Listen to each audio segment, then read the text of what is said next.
to Ethics 201, Lecture 7, which is in week 8 of the course. Business Ethics, Corporate Social Responsibility and the Natural Environment. Once again, these slides are sourced from the instructor resources from the textbook, and I've adapted them accordingly. They're supported by a number of video cases. One group of video cases that look directly at climate change. One group of video cases that are recent developments within the political structure related to the Adani coal mine, which focuses on the interplay between business, government and society. And a third set of videos that focuses on a range of company responses that reflect different approaches, different positions, different methods of pursuing environmental goals by firms. Sorry, my voice is a bit scratchy. It's just the way it is today. Hopefully it's nothing more than hay fever. So, on successful completion of the lecture and the associated readings and activities, students will be able to do the following 5 things. These are our 5 objectives for this week's module. Identify and discuss the adverse effects of business activities on their environmental contexts, including environmental degradation and resource depletion. Define ecology and discuss its implications for business. Define the moral problems underlying business abuse of the environment, including the question of externalities and the problem of free riders and the right to a livable environment. Identify different methods of pursuing environmental goals, including regulations, incentives, price mechanisms, and pollution permits. And finally, look at some of the complexities related to environmental ethics. Because one of the things about environmental ethics is the costing from an economic perspective of the environment and the perception that there is an offset to be, that must be taken between environmental responsibility and economic performance of firms, and therefore the economic performance, the economic well-being of society. There is a lot of information that last offset is in fact a false comparison, a false equivalency, that there is ample evidence that environmentally socially responsible practices within the correct type of structure and performance and the correct type of regulatory environment can achieve high performance goals for firms, business and society.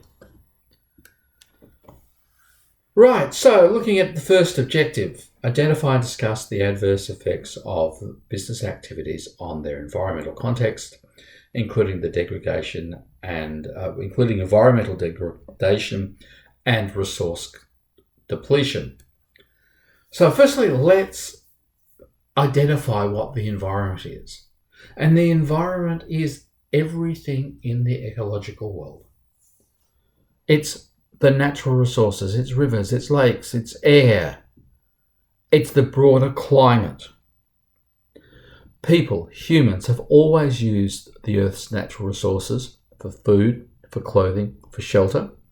And as industry has increased, and as the level following the first industrial revolution and subsequent industrial revolutions, the expansion of business, the expansion of the world population, the increase in economic well-being across the world, the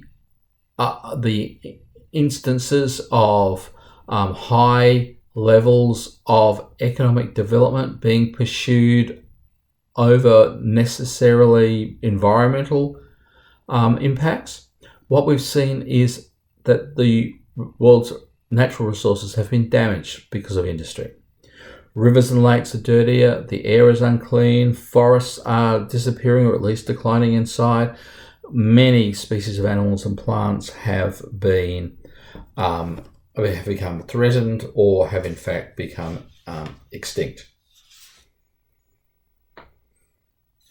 And that pattern can be seen, just the impact can be seen just in this COVID virus period of the dramatic change in pollution levels that we're seeing because of less economic activity. Now, I'm not advocating in any way that economic activity is a bad thing.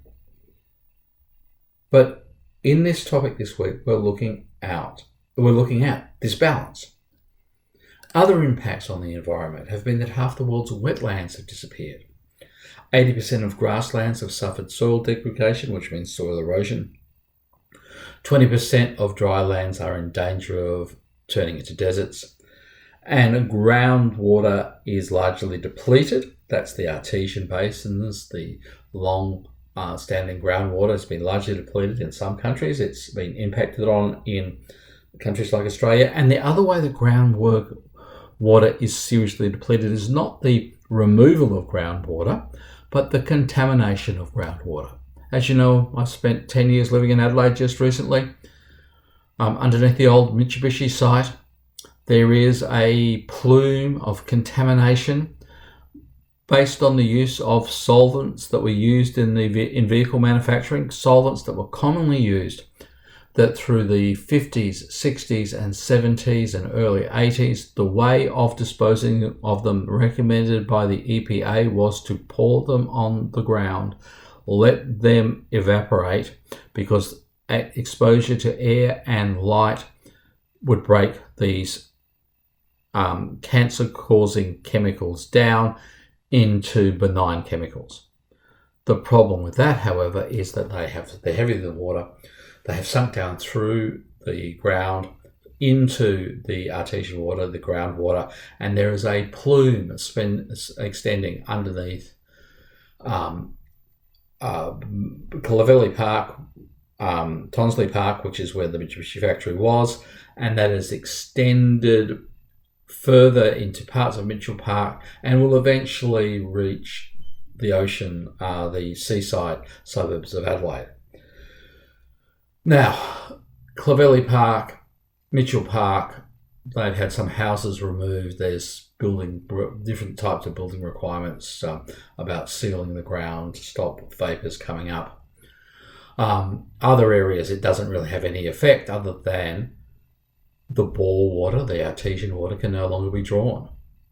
But that's a major factory area that's being dealt with by Renew SA. That's major economic, environmental impact that has happened over time by firms complying with the science of the time and the laws as they applied.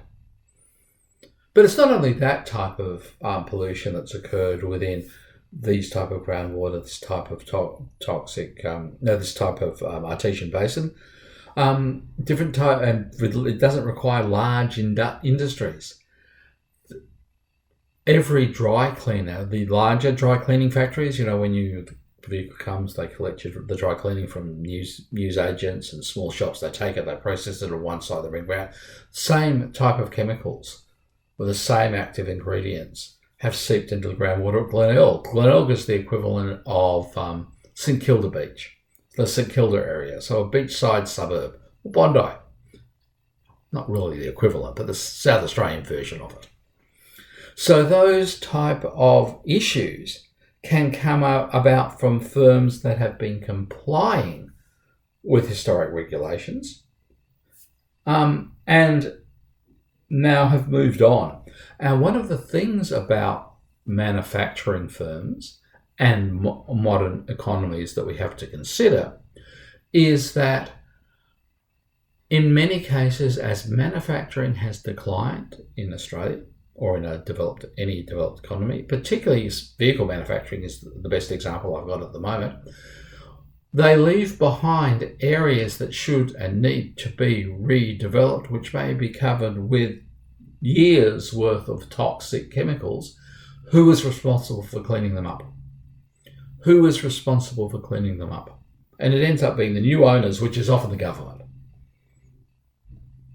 So we see that in South Australia, in Tonsley Park. We see that in the which is the former Mitsubishi Chrysler site. And let me point out that Chrysler was on the site before Mitsubishi. Mitsubishi bought the Chrysler factory.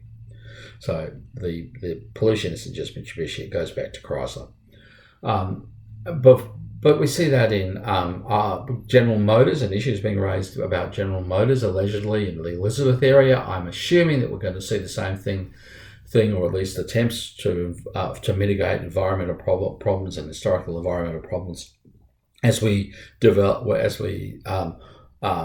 the former Fisherman's Bend site from being a industrial site to being a near city residential site over the next 10 years, adjacent to the Melbourne CBD, adjacent to South Bank. So this pattern of damage to the environment has led us to having the Earth losing its capacity to provide the goods we need. Economic well-being is being impacted on, and ultimately our survival is being impacted on in the longer term. And how's that happening? Because of climate change. Because climate change produces changes that impact the natural ecosystem, will impact agricultural lands, will impact sea levels. It has been doing all these things. Will increase the likelihood of disease, a range of things that will flow from climate change. Are those problems all industries? Well, probably not, but we need to have a way of dealing with these environmental problems. In Europe, in the 1960s, late 70s, we had there was acid rain caused by the chemical plants that meant that when rain was falling, it was acidic and could burn people's skin and damage plants, kill agricultural areas. They changed their regulations to change the environmental pollution policies that they had across Europe to decrease the likelihood of acid rain. When I was in my teens, as part of that normal sojourn that middle-class parents do when they take their long service leave, we spent 6 months in Europe. I clearly remember touring around in a camper van. A terrible experience for a teenager with their parents stuck in a camper van for 6 months.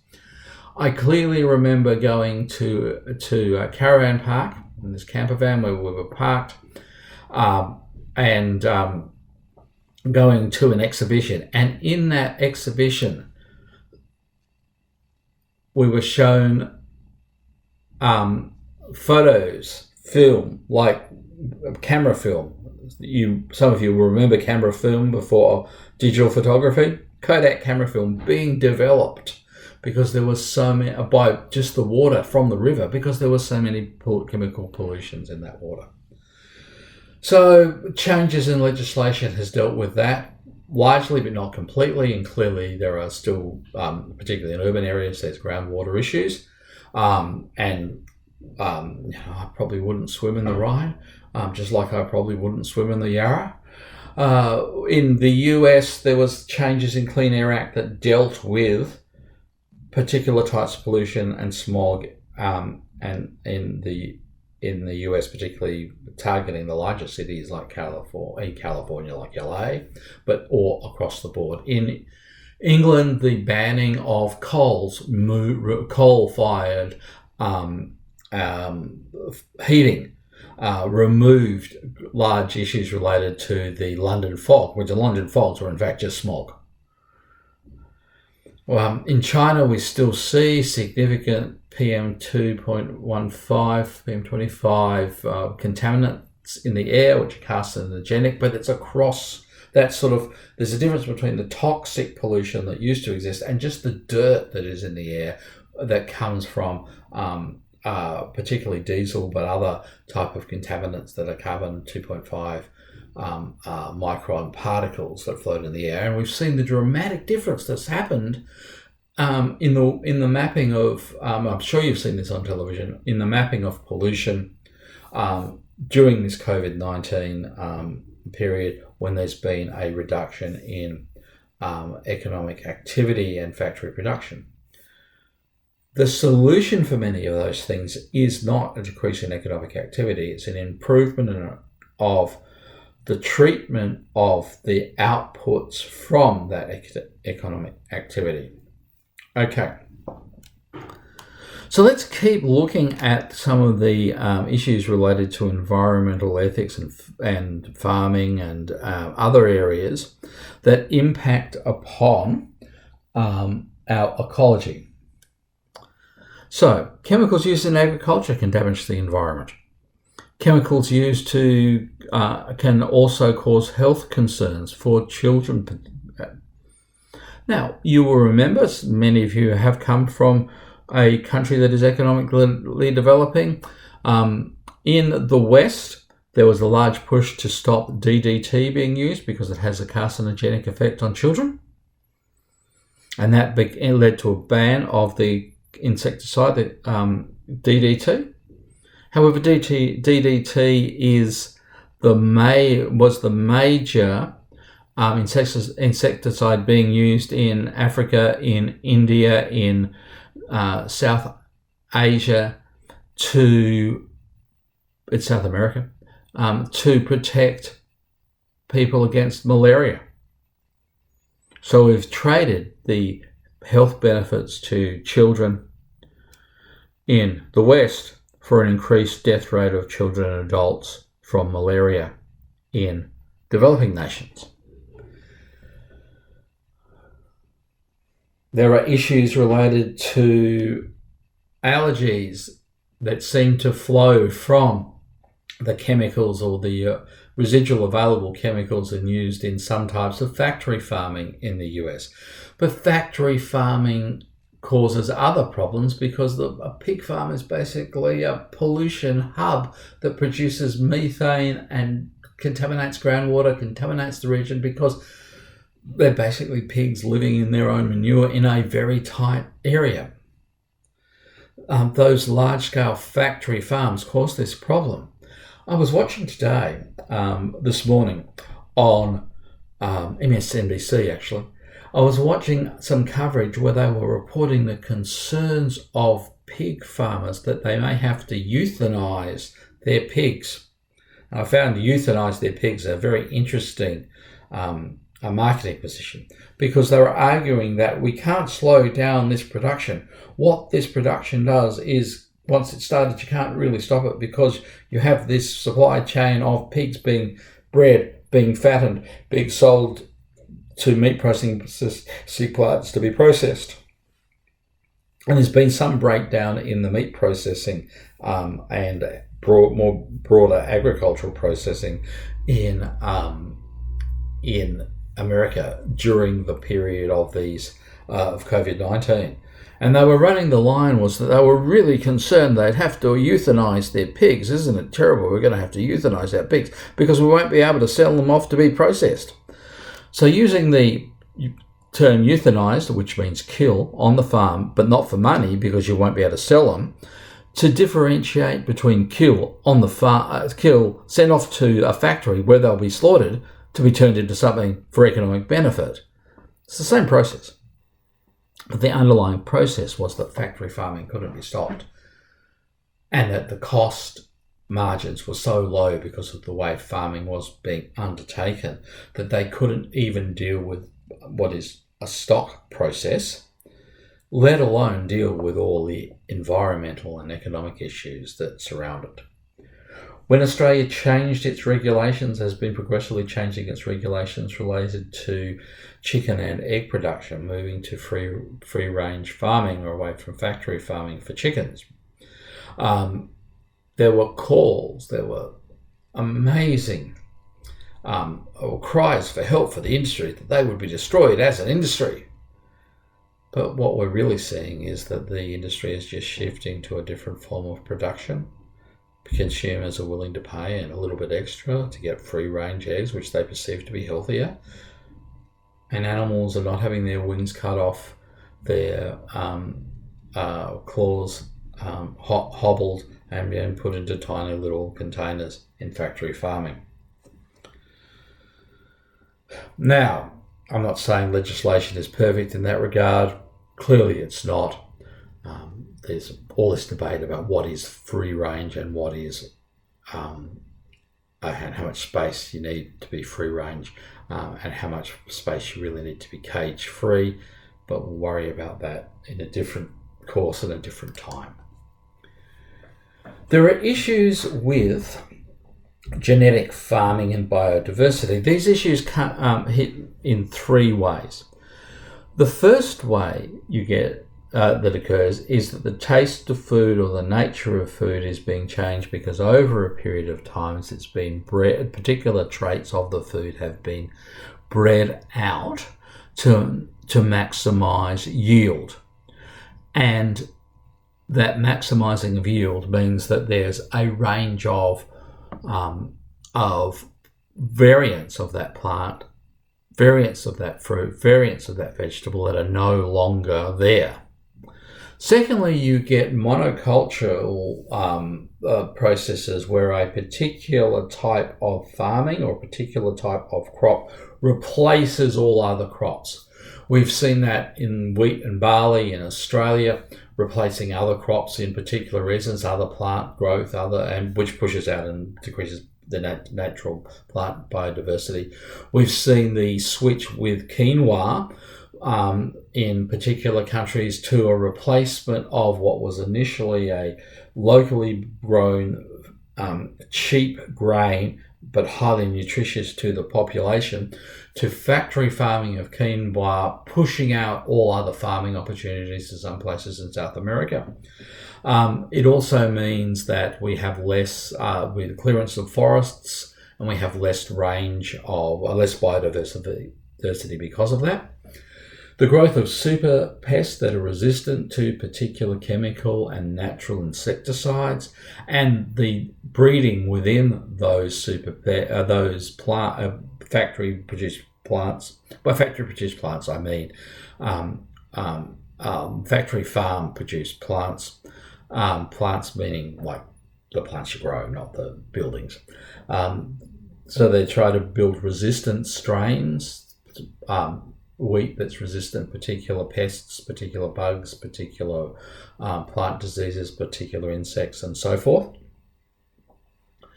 But we've seen a growth in super pests that are in fact resistant to all of those things and still kill the plants.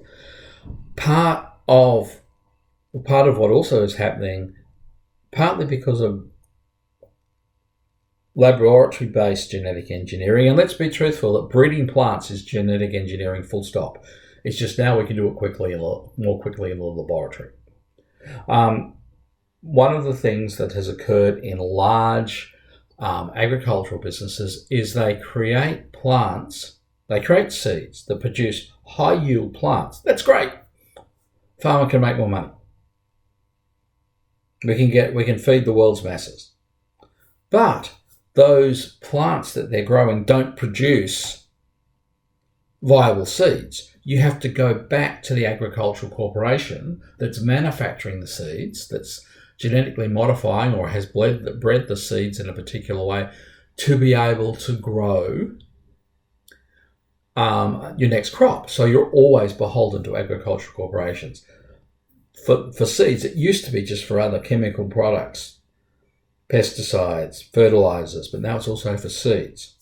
Those processes also mean that we've seen the counterintuitive issue where if you are running an organic farm and you're running it without genetically modified seeds, and there are plants that blow across from a farm in an adjacent area that have seeds from, say, Monsanto, a genetically modified seed, or any agricultural corporation. It doesn't have to be genetically modified, it just has to be proprietary seeds, and plants grow on your land. It's you that can be sued for stealing their intellectual property, rather than them that can be sued, because you don't have the same level of power, for polluting your organic farm with their chemicals, with their seeds, with their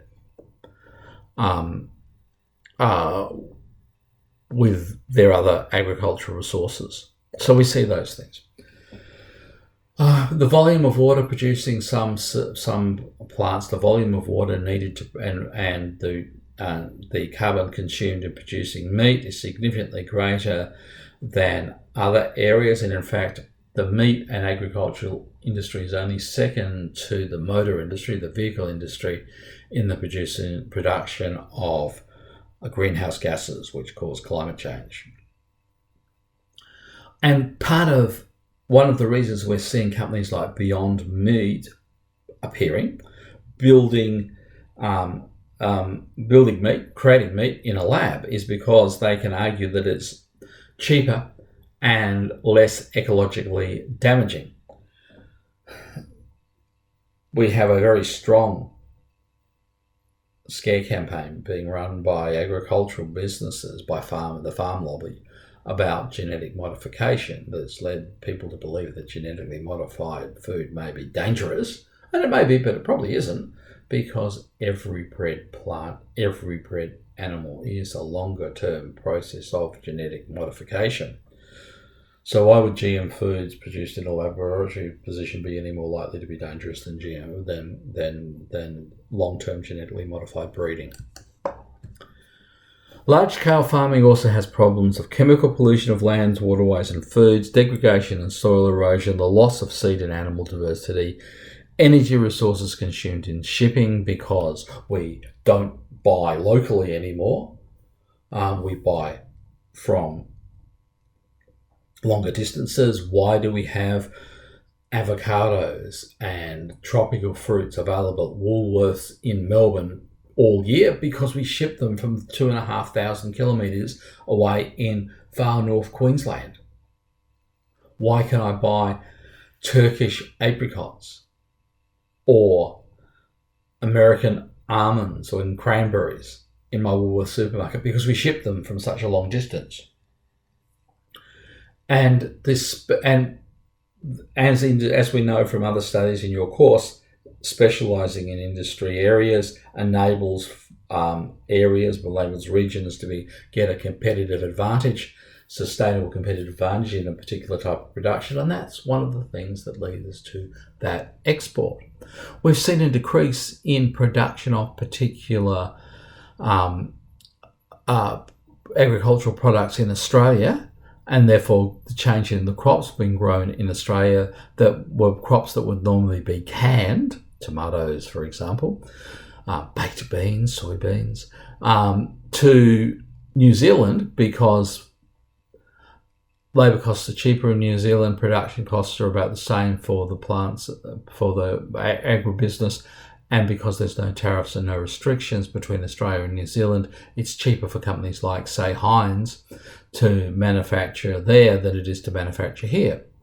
Shepparton, the SPC company, almost went broke until being rescued for what seems to be a marketing reason by Woolworths and Coles about buying Australian. Because of that. That doesn't mean we're going to be in a situation in Australia where we have food insecurity. We're still a major food exporting country, and I could probably think of 10 different examples to give about how Australia exports food around the world as a reflection of transportation and energy and resources and shipping costs and processing and packaging food to be exported overseas. In fact, my very first example, one of my very first jobs in the 1970s, yes, I am old, but I don't look that old, do I?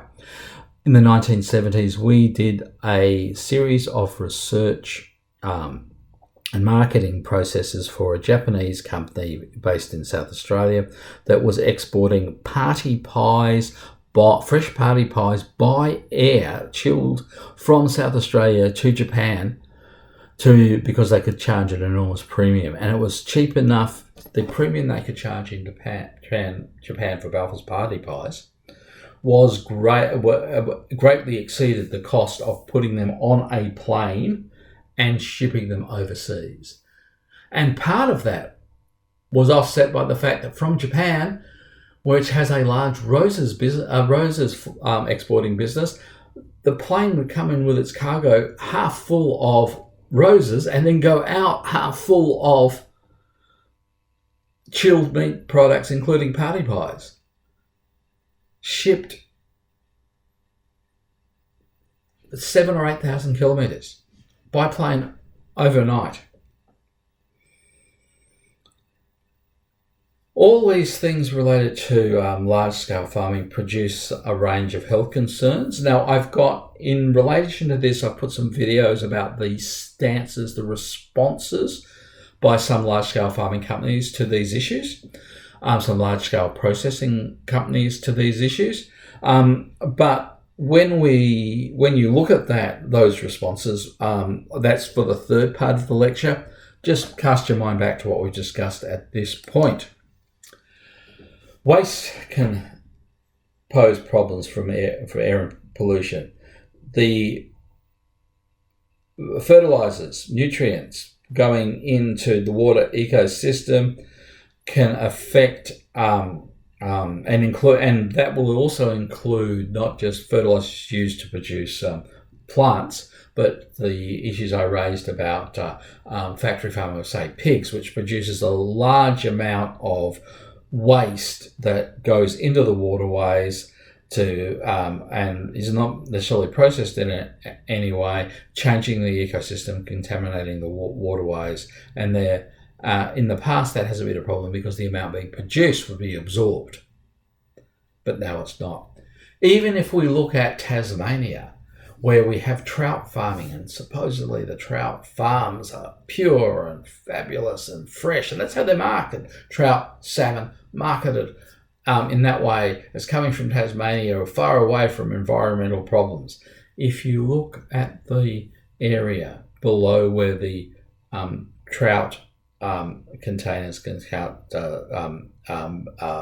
pools are placed, the trout pools is just a place where they keep the factory farm trout pools in a river or a lake. If you look at the lake bed, it is dead below where those trout farms are because they feed the animals a lot, and not the animals, the fish, and the poo just falls to the ground and kills the ecosystem below it. Simple as that.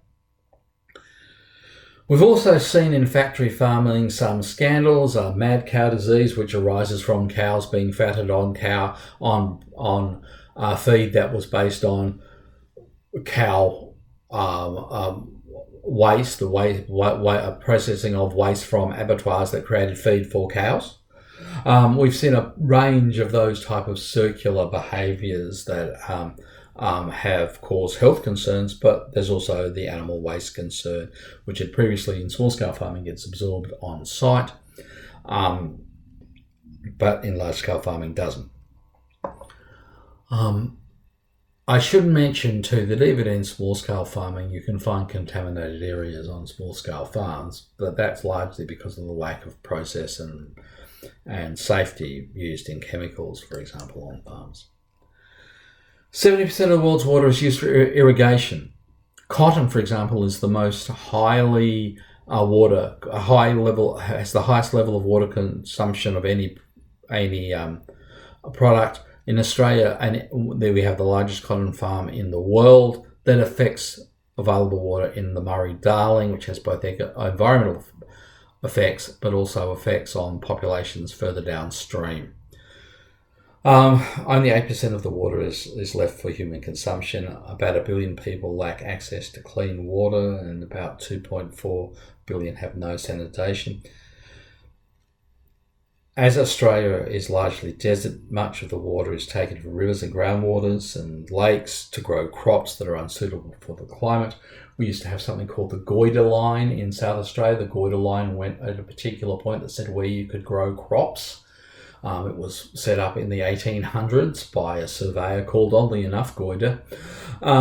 And however, if you go close to the Goyder line, if you go up to that area, you will find large areas of newly created desert because the Goyder line was reliant on particular levels of rainfall as assessed at the time, and up to 70 kilometres south of the Goyder line was actually desert and unsuitable for crops. Crops were planted, they grew, and they turned into a new desert area, and the farmers went broke. After the Second World War, with soldier settlers, we had significant clearance of natural scrub, natural forests to create large-scale farming. And we see that across South Australia or across the west of Victoria, for example. Intense irrigation has contributed to salination of the water. You can't. The water from the Murray River needs to be processed and salt removed from it, and before it can be drunk. For example, increasing demand of water in cities and reduced water flow and poor management of stormwater has led to drought conditions, and we've had to produce or create desalination plants in many states to deal with the amount of water that our cities are drawing on in each state. Air pollution causes asthma, emphysema, lung cancer, heart disease, an increasing risk for pregnant women and danger for young and developing lungs, millions and millions of sick days. And as I've mentioned as well, we have issues related to climate change, the heating of the planet.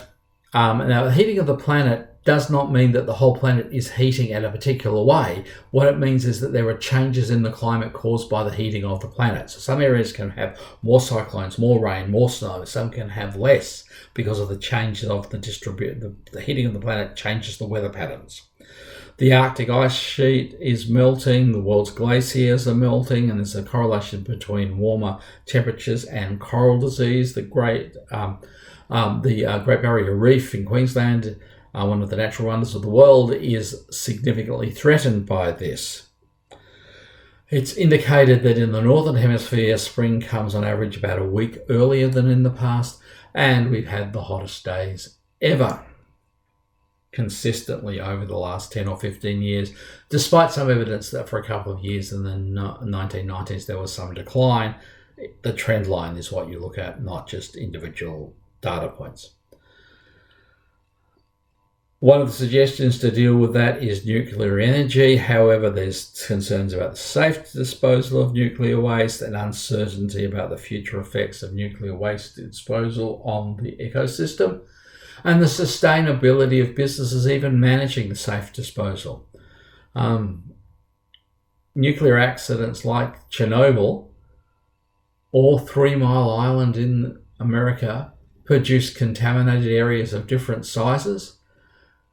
Now, we've already seen that businesses have a history of going broke after these type of accidents, and it becomes society's problem to deal with the management of nuclear waste for long periods of time. And nobody wants the nuclear waste managed in their own backyard. I mean, we've even got problems in Australia of where do you send medical, low-risk nuclear waste for disposal. So that leads us to discussing just briefly what are businesses' responsibilities in regards to environmental degradation, resource depletion, and the abuse of animals for commercial purposes. So that's questions that I want you to think about when we come back to this when we come to the tutorial next week. But also there's a couple of videos now that I'd like you to watch that look at issues related to climate change, which will help set up our second objective when we talk about ecology and its implications for business.